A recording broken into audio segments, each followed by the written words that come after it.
হাদিস শরীফের মধ্যে এসেছে, বাদিরু বিল আমালি ফিতানান কাকিতাইল লাইলিল মুজলিম। কিছু কিছু রাত এমন যে অনেক বেশি অন্ধকার। নবীজি বলেন, অন্ধকার রাত্রির ন্যায়। ফিতনা ফাসাদ ছড়িয়ে পড়ার আগে আমল যা করার করে নাও। সামনে যে দিনগুলো আসতেছে বড় ভয়ঙ্কর, বড় বিপজ্জনক। তৃতীয় বিশ্বের কাছাকাছি পৃথিবী। পরমাণু বোমা যদিও আমাদের দেশে নাই, আর আমাদের দেশে পরমাণু বোমা নিক্ষেপ করারও বিষয় নাই, কিন্তু আশপাশ যখন বোমা ফুটা শুরু হবে আমরাও নিস্তার পাবো না।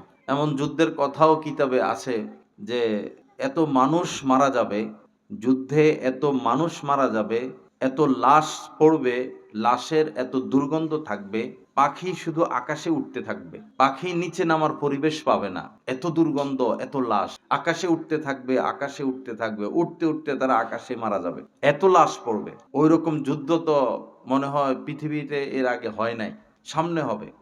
তো সময় খুব কম আমার ভাই।